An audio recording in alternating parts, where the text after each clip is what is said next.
You gotta think about it. Think about it. Hello? Hello? Hi, is this the Reverend on the radio? Yes, it is. How you doing tonight? Oh, I'm not feeling too good, Reverend. My brother Gene had a stroke, and he's in the hospital, and he has 2 young daughters, and we don't know if he's going to speak again. He was in surgery, and he had a stroke. He was in penile implant surgery. He was trying to increase the length of his penis. He was trying to get a... Brother, you gonna wish you hadn't called me tonight.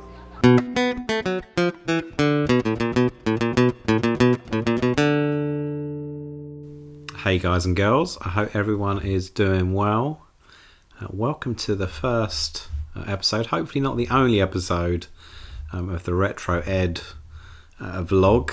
If I've got the technology working, you're probably not seeing my beautiful face, my ugly face.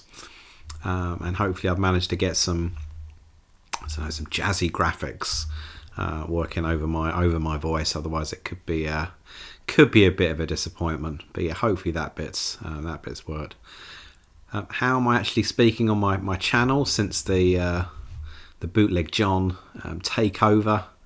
He held my channel hostage. He changed my passwords.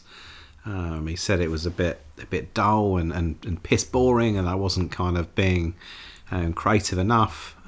So he was sick of top 5s and top 10s and pickups and bits like that. So he had a little play on my channel, and reluctantly has agreed to a form of bootleg timeshare, whereby he's going to put some content out on this YouTube channel, but kindly is allowing me, through gritted teeth, to do some further content as well. But I think it's subject to various terms and conditions, and I need to kind of pass my probation to be given continued access. So he's sitting next to me, keeping a watchful eye on the figures and on the content. But why audio? You may be asking if you're listening, or may not be asking. Well, aside from the fact of showing my ugly face probably more often than one would like, and you would appreciate, I thought do something a bit different. I think for what we're going to cover off doesn't necessarily need like a show and tell. Visuals, visuals even, and video to kind of cover off the content itself. And if I was to show, film some clips or TV stuff, movies, films, I'd end up with a bit of a copyright. And likewise, if I was to kind of play audio as well of things that I'm listening to, I'd probably end up with a copyright strike or some kind of takedown threats and all that shit that happens. So it's probably another reason.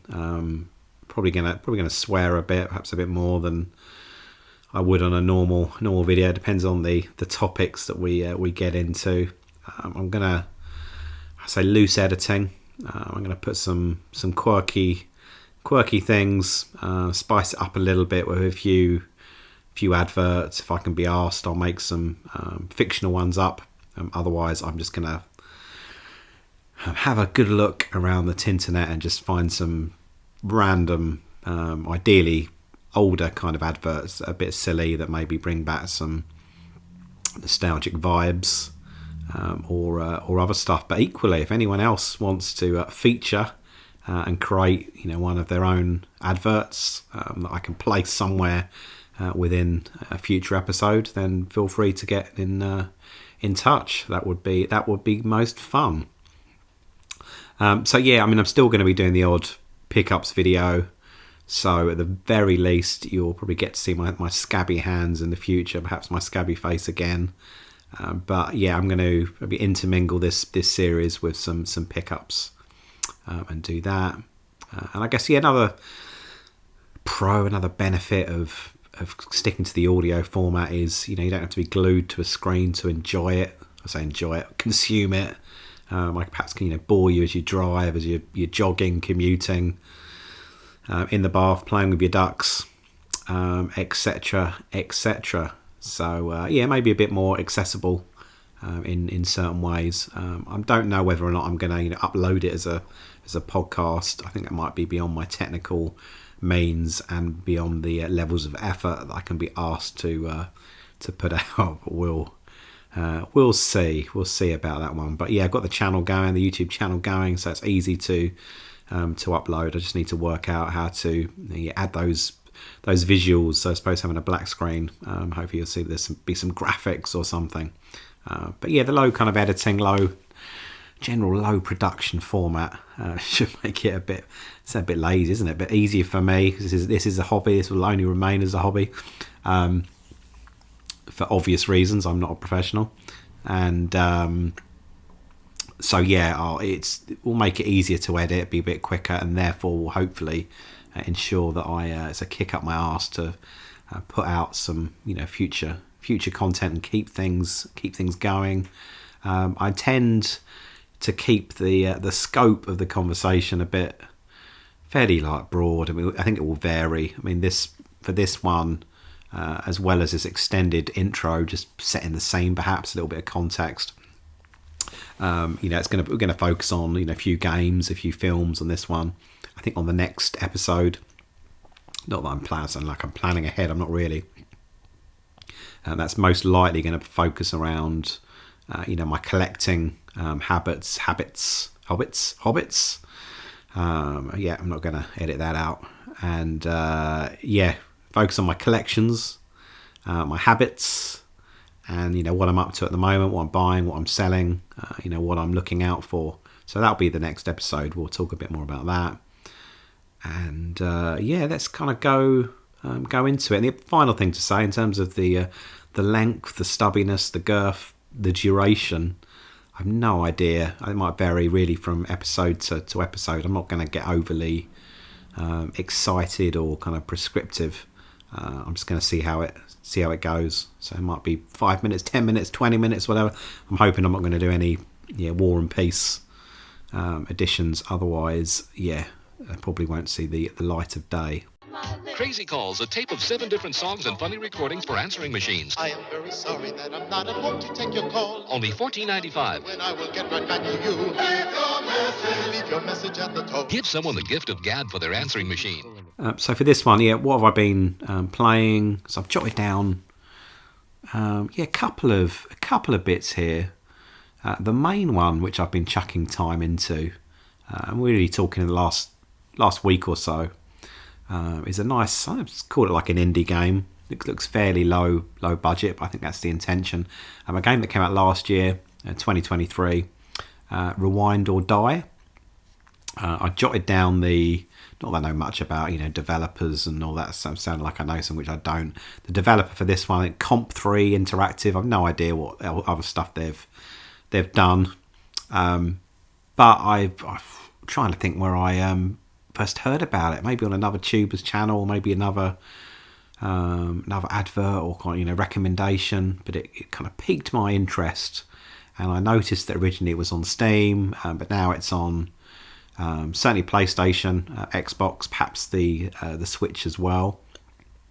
I don't know if there's a physical version. If there is, then I'm assuming it might be a bit of a limited release, not necessarily limited run, but a limited release of it, just on the nature of the game itself. So call me an absolute fucking hypocrite, but I did download it. So I automatically lost my keep things physical. Let's get physical hashtags. They're all out the window. So I did a cheeky digital download. It was about a tenner for this game. I clearly hadn't read the title because I looked at I'm sure I'd seen some kind of gameplay or maybe a trailer advert for it, and in my mind I was just like, you're running is this a bit of a simulator where you're running your own video shop or my VHS place? It looked, it's very got an 80s 90s vibe to it. So I thought, it's almost a bit like an indie video shop simulator. Got quite excited. So downloaded it, pretty much got stuck into it pronto. And you start off, I won't do any kind of spoilers because I'd be a prize prick if I was to do any of that stuff. But you start off, I think you're in like a bit of an apartment, a bit of a flat. I think it's your housemate, could be your partner. I'm not entirely sure, but this other character picks the phone up and relays a message to you. So basically, it's your boss, the guy that runs the video shop, or owns the video shop, I should say. He's kind of, someone else has phoned in sick, and he's called you in fairly late in the day. It seems. I think you're lounging on the sofa to go in and help out, basically run the shop. So you leave your flat, you go to the shop, which quite handily is just down the road through a couple of little side alleys and all the rest of it, back alleys, dare I say. And you end up in the shop, and you start off, you do some typical rental, like chores. You're picking up shit from the floor that your customers have kind of just chucked and left. You're dealing with a couple of real irate, grumpy customers themselves. You're putting some of the film cases and the films like back on the shelf. I think you put the rubbish out. You do all kinds of stuff, and all of a sudden, a bit of a crash. You're out the back doing something, rooting through a locker or looking at the rotor to see when you're next on shift, and there's a massive kind of smash. And you say you run. It depends on if how hard you hold the controller down. You either kind of run or you stroll to the front, or like me, I kind of start to shit myself a little bit, so I kind of edge my way towards the front of the shop. Saw the window was broken, and then it all unleashes from there. But going back to what I was saying, I didn't really kind of properly read the title. It's Rewind or Die, so the die in it is probably the key clue that there is a serial killer on the loose. It's a bit of a kind of a puzzle, a few puzzles in it, a few kind of chase scenes where you've got to escape this killer, and which is quite cool. So it mixes up a bit of a dynamic kind of action gameplay with very much kind of a find the items and solve the puzzles, get to the next part, and so on and so forth. I think one of the key things it's got going for it is just the graphical feel to it. I don't think it was done by the same people. But I played a game, I think it was Scott Marathon Gaming recommended it to me, Killer Frequency, and another, I call it like an indie retro-y inspired game, but it's got the kind of vibes, the kind of graphical vibes that Killer Frequency had in this one, and also it has, above all, the coolest thing, it has like a VHS filter on it, so that you can make the game, or the gameplay, the graphics, a bit kind of fuzzy. It's just like a VHS feel that is, or like I said, a filter that's been chucked over it. So well worth a shot if you've got a bit of time on your hands, a few quid in your pocket, or any kind of e-vouchers and all that digital jazz. Then worth checking it out. Programming the video getting you down? Program in comfort with the new transmitter range from Hitachi. And the next game I played, or in fact still am playing, is a PS5 game. It's probably out on the PS4 as well. Again, I haven't really done any proper kind of research or taken many notes for this episode. I'm winging it, as you can probably gather, dear listener. But I bought the PS5 version of a game called Madison. A bit of a survival horror type affair. I'm literally probably an hour and a bit into it, but have already lost the power or the ability to sleep without having horrific nightmares. Now, it is I'm a bit of a lightweight when it comes to this stuff, and I think it was late at night. I was feeling a bit tired, and I started to play this game, and it kind of did scare the shit out of me. It's a bit of a trippy one. It really is. I still no fucking idea what's going on. But I kind of started off. I think I sensed it was the character was he a boy, maybe a bit younger, or maybe not. I'm not entirely sure. But you're in this room. It's covered in blood. There's like a ye oldie TV in the middle on a rotating stand, and you kind of rotate the TV round. The TV's on. It's just chucking out static. to kind of illuminate the room and then help find clues, objects which get you to the next room. But in the bathroom, in the neighbouring room to where you're in, I don't know if it was like I think it was the character's kind of dad was kind of screaming out. It looked like he'd basically butchered a few people, maybe your own family. And as you kind of work your way out of that room, he's on your tail, and then you're in another kind of corridor, and more puzzles. You're trying to find bits, work out what goes where, but then you've got this overlaid absolute just trippiness of things moving around and things changing. You'll go into one room, you'll come out, and then there'll be like a fucking great grandfather clock blocking one of the doors that clearly wasn't there before. You go into another room, you come out, and that grandfather clock is now covered by some kind of cloth, or and then pictures move around, and little characters or whatever they are, little ghost-like things dart in front of you just for a split second, kind of catch the corner of your eye. It has some what was it, PT kind of vibes, the PT demo, some vibes to it, just really quite screwed up, and I sense it's only going to get more and more screwed up. So far so good. I'm probably going to be playing it more and more in the day when it's light, and when I've got my family around me. It was not one to be playing on the evening. I've got the box in front of me. I did go physical on this one, albeit it's not very fucking retro, is it? And even the thing at the bat, suffer the brutal torment of a demon forcing you to continue a gory ritual. Immersive and terrifying first-person psychological horror game. And the other thing is you've got this one of the key things I completely effing forgot. You've got like this old like camera, like a bit of a Polaroid camera, and if you take pictures of, I'm only just starting to work this out, you take pictures of things in certain places, then it kind of unlocks, reveals items and scenarios, which again you then use to progress through the project. We'll see how we get on with that one. And so when I'm thinking, it feels a bit heavier, but inside it kind of reminded me, you've got a little like guide. Again, it's really bloody trippy, a little storybook with some freaky images, and some overall nastiness. I think some postcards as well, and you've got the song notes for the Blue Knees song. I don't know if it's a title track or some horrific fucking song I'm about to find out as I continue with the game. So need to finish that one off.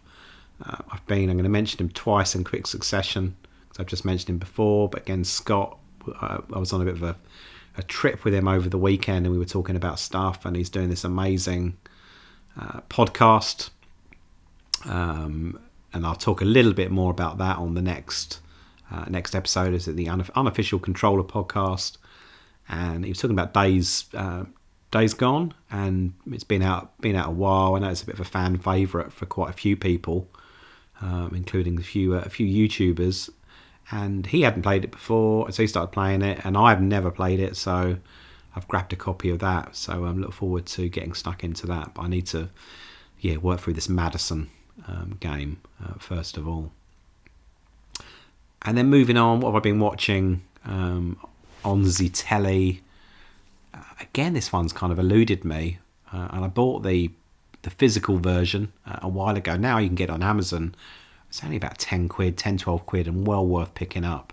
But it's also on Amazon Prime, which the lazy sod in me, this is how I've watched it, it's supposed to put in the friggin' disc, the Blu-ray or whatever it is, DVD in the player. I've just done it through Amazon Prime. Robodoc, which is the documentary about the original Robocop, just covers off the first film, doesn't cover off the part 2 and 3, doesn't go anywhere near the TV series or the cartoon. 4-part documentary, and it just covers, and I thought this is going to be a bit over the bloody top, but if you like your Robocop, and I do, I love it. I don't know, could I sit on a episode of Mastermind being quizzed in it? I'd do okay. I wouldn't do great, so I'm not going to say I'm like a I'm not loving it, but it's an absolute classic, let's be frank. But the 4-part documentary really did kind of consume me. I loved it, absolutely. It just covers everything from the production, the cast, the music, the special effects, how they animate, a lot of the Ed 209 bits, how the animation for that works. It's the bit in the stairwell where he stumbles down and Robocop's trying to lure him in, and that was all. I mean, I knew it was kind of stop animation. You can kind of see that, but the actual stairs themselves, and some of the surroundings, it was all just a beautifully crafted little model. It was incredible, some of the stuff that they did, and the visuals for Robocop strolling around, and some of those overlays, bearing in mind it's an 80s film. The effects still, in my opinion, really do stand up, and it was great to see that.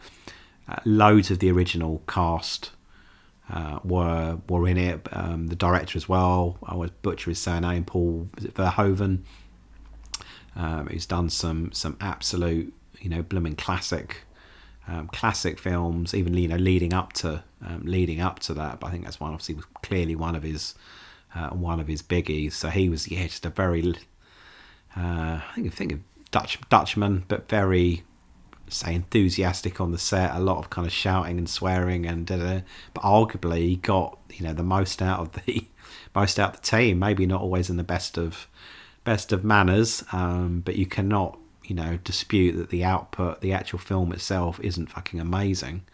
So he did a great job. It's got some of the crims in there, and I think they did those actors did such a good job of portraying those characters, like Clarence Bodica, the main leader of the gang, is one of the nastiest kind of villains I think I've ever come across in any forms of certainly in any forms of media. Just an absolute arsehole of a guy. And even there's certain bits where he gets arrested and he's been beaten around a little bit by Robocop, who's brought him in, and he kind of spits blood. I think it was fake blood when he's getting checked in at the police station. Stuff, certain little things like that, which just were kind of unknown to the other actors around him, which obviously then caused some genuine expressions on their face of what the hell is going on. Just proper nasty piece of work. And also it's pretty much got all the crims in there. I'm really not prepared, but the Laura Palmer, Twin Peaks dad, he was one of the crims as well. I'm sure he's in it. He's a big actor, and I'm doing him a disservice by not remembering his bloody name. The guy that goes through the toxic waste in it's absolutely horrific scene. Emil, I think is the name of the character, and his face and his fingers is burning, and then the car goes through him. He's in there, and what a great guy. Still very distinctive face, pre-acid and or pre-toxic waste, and just really cool guy. All amazing to listen to what they got. And even there's a lot of Paul Weller in there, obviously the main man, and so the main man, he was getting up to a lot of naughty stuff on his in his trailer. He really was, and he does not shy away from talking about it in the documentary about some of those antics. But fair play to him. But yeah, absolute cool documentary. I was about to say cool film, cool documentary, and it's pretty prompted me to grab a few of the director, so Paul Verhoeven's other films, including some I think more recent ones, such as Elle, which I think is like a bit of a French film.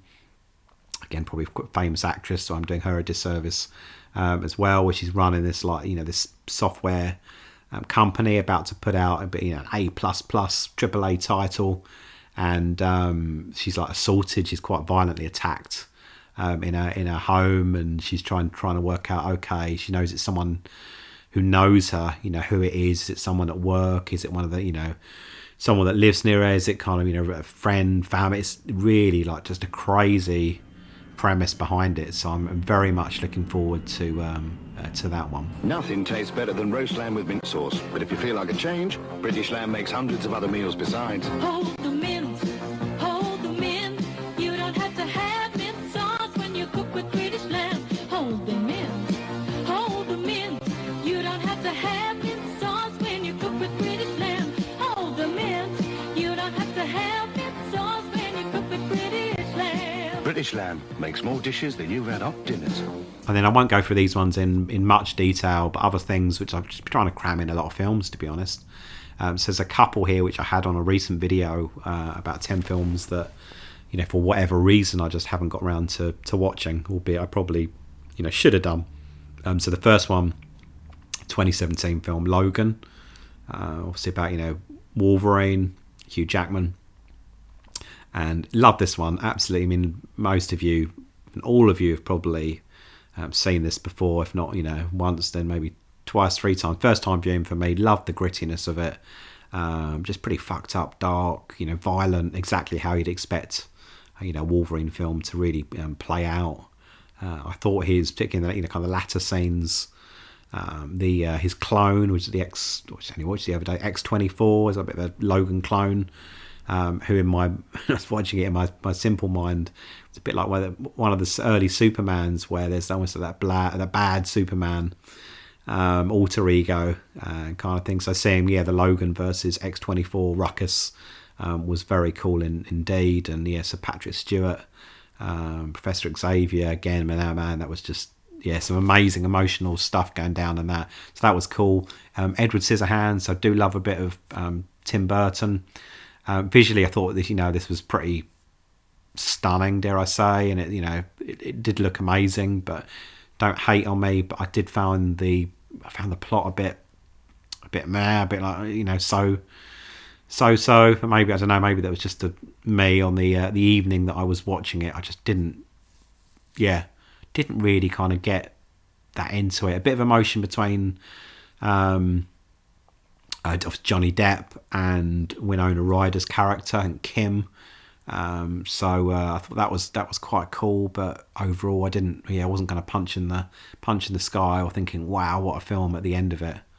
And I was trying to work out the running order in my head, so I did look this bit up ahead of recording it. So it was a year after Batman that it came out, and then 2 years after Beetlejuice. So Tim Burton was getting some decent heavy hitter films out in fairly quick succession, and then obviously went on to quite a few further big titles. So he's quite the career. And then the last one I'll mention, I think it was triggered by watching the trailer for the third film, Sonic 3. I watched the first of the Sonic films, which really love. I think it's a great film. Watched it with my wife and my boy.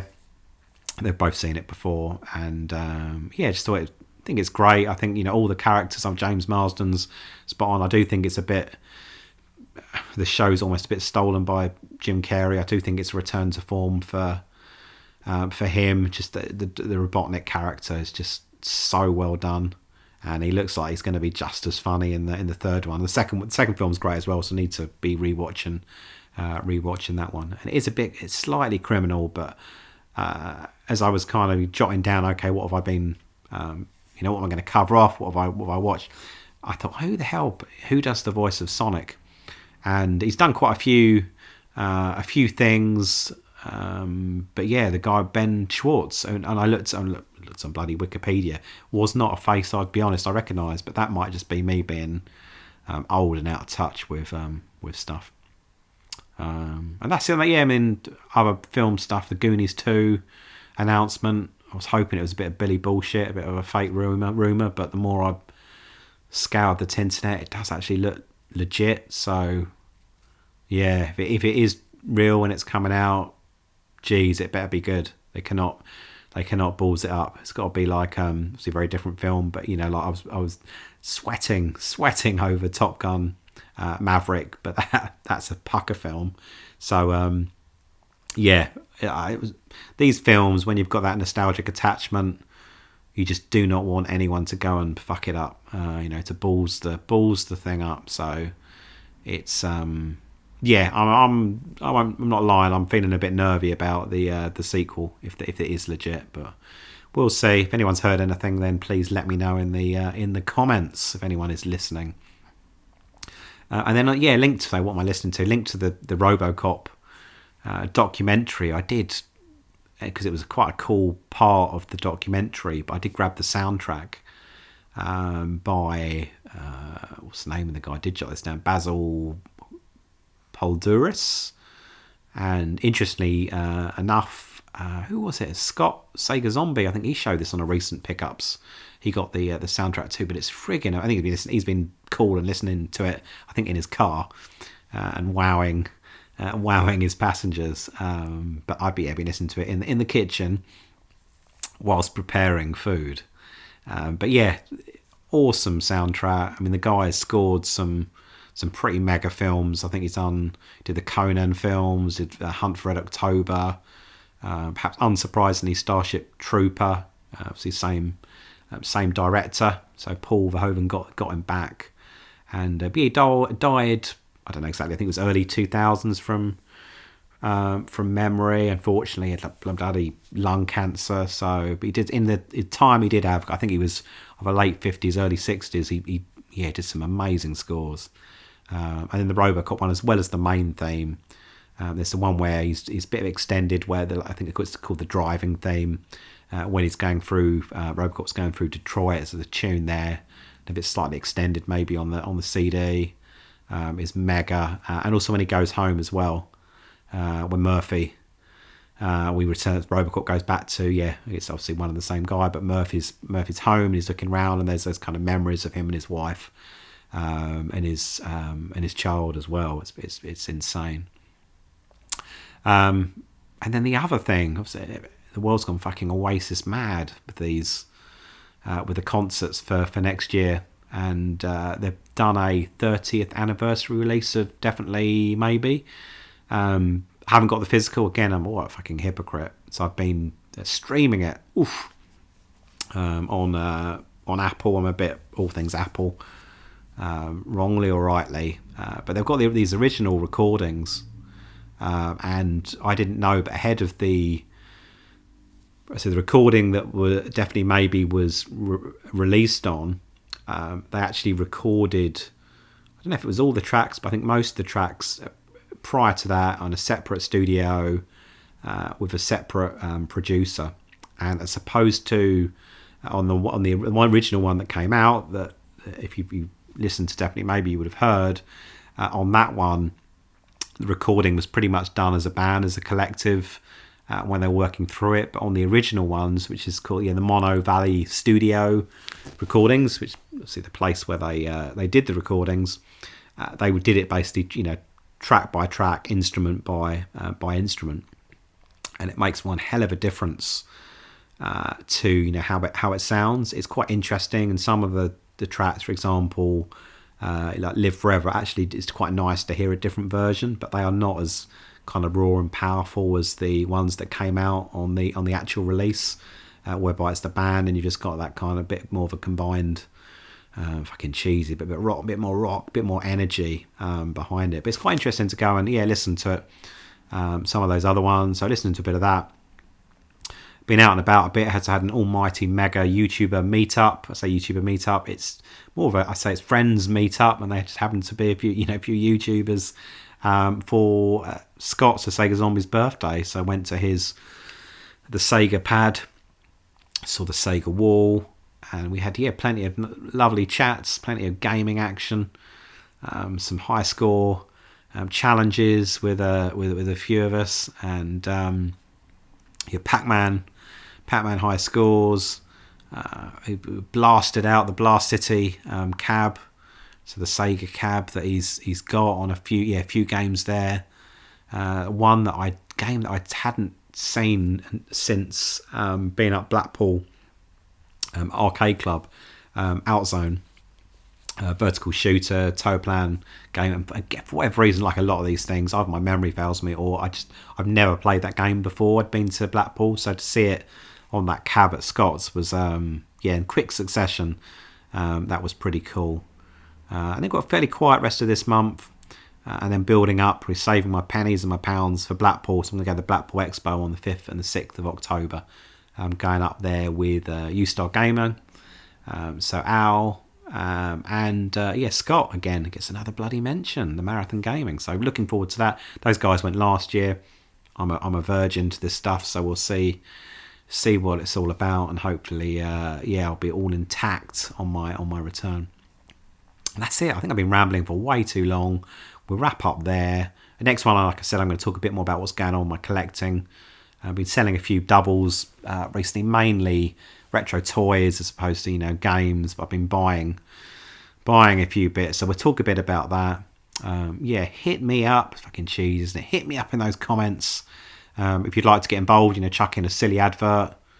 It doesn't have to be high fidelity, because none of this other shit I do is. It just needs to be well edited. Just whatever. If you want to get involved, or even just send in a bit of a segment for this hopefully not short-lived podcast, that will be awesome. I'd like to say I'll offer you some fame and fortune, but hey, I'm a small bloody channel. I'm not monetized. So at the very fucking most, you'll get a heartfelt thanks, and maybe even a retro ed badge if I can find one. That's about all I can offer. And Bootleg John, he's recorded the outro, so I guess it's over to him. Until next time. Do not forget to dislike and unsubscribe and all that uncool stuff. And by the way, the YouTube algorithm can go and kiss my old sprayed ass.